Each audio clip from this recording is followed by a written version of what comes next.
16 अगस्त को पाक वन हादसे से एक रोज कबल कराची फैसल बेस से पाक एयर फोर्स का एक त्यारा जिसे फ्लाइंग ऑफिसर सैफुल्लाह उड़ा रहे थे हादसे का शिकार हो जाता है, जिसके लिए ग्रुप कैप्टन जहीरुल हसन जैदी को एयरफोर्स हादसात के तहकीकाती बोर्ड का सरबराह और चीफ इन्वेस्टिगेटर मुकर्रर किया जाता है। विंग कमांडर जहीर जैदी ने 24 अगस्त 1995 को कराची के हफ्तरोजा तकबीर को इंटरव्यू देते हुए अफसोस का इजहार किया था कि C-130 की तबाही के वो सरबस्ता राज जो उन्होंने जस्टिस शफीउर रहमान कमीशन के सामने पेश किए थे, उनका 5% भी उनकी जारी करदा रिपोर्ट में शामिल नहीं किया गया। इसका मतलब यही लिया जा सकता है कि कोई ऐसी कुव्वत थी जो सच सब के सामने लाने से रोक रही थी। उनका एक एतराज ये भी है कि जस्टिस शफीउर रहमान कमीशन में किसी महर सर्जन और फ्लाइट इंजीनियर का शामिल न किया जाना सबकी समझ से बालातर था। जहीर जैदी के बकौल 16 अगस्त को अचानक उन्हें air vice martial Farooq furrows की जानिब से बुलाया जाता है। जहीर जैदी उस वक्त शलवार कमीज जैसे सिविल ड्रेस में मलबूस चप्पल पहने हुए थे।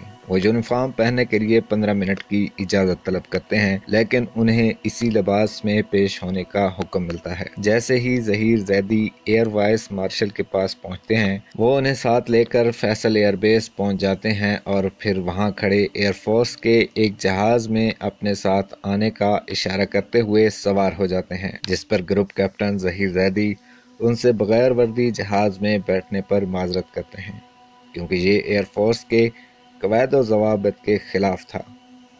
एयर वाइस मार्शल उन्हें इत्मीनान से जहाज में बैठने का कहते हैं और फिर सबसे हैरान कुन वो लम्हा आता है जब जहाज चकलाला जाने के लिए रनवे पर दौड़ना शुरू हो जाता है। ग्रुप कैप्टन जहीरुल हसन जैदी अपने सीनियर से कहते हैं, सर अगर हमने चकलाला उतरना था तो मुझे अपना सफरी बैग और यूनिफॉर्म लाने की इजाज़त दे दी जाती, जिस पर उन्हें बताया गया कि आपका तमाम मतलूबा सामान जल्द आप तक पहुंच जाएगा। इस्लामाबाद पहुंचने के बाद फारूक फिरोज खान एयर हाउस पहुंचते हैं, जहां उन दोनों के लिए अलग अलग कमरे बुक कराए गए थे। ग्रुप कैप्टन जैदी का मतलूबा सामान PIA की अगली किसी फ्लाइट से मंगवा कर उनके हवाले कर दिया गया।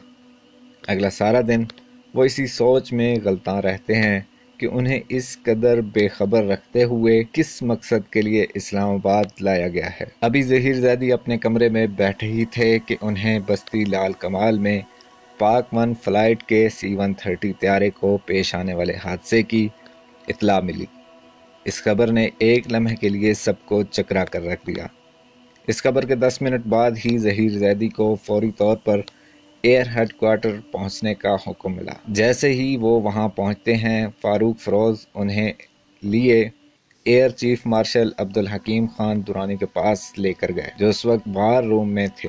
उसके बाद उन्हें C-130 के क्रैश करने की वजूहात जानने के लिए अमरीकी टीम के साथ मिलकर तहकीकात करने का हुक्म दिया गया। बकौल उनके जैसे जैसे वो आगे बढ़ते गए, उस पुरअसरार केस की पसे पर्दा कहानी के ताने बाने खुलते चले गए। 19 अगस्त 1988 जुम्मतुल मुबारक के दिन सुबह 10 बजे ग्रुप कैप्टन जहीर जैदी ने तहकीकाती टीम के सरबराह को बड़ी मुसरत से ये इतला दी कि वो जान चुके हैं कि जहाज कैसे तबाह हुआ और उसे किस तरह सबूताज किया गया, मगर वो इस पर खुश होने के बजाय कुछ बड़बड़ाना शुरू हो गए। इस पर वो उन्हें लेकर सीधे लेबॉर्ट्री गए, जहां कीमियाई तज्जियों के जरिए तखरीबकारी के सबूत मुहैया किए।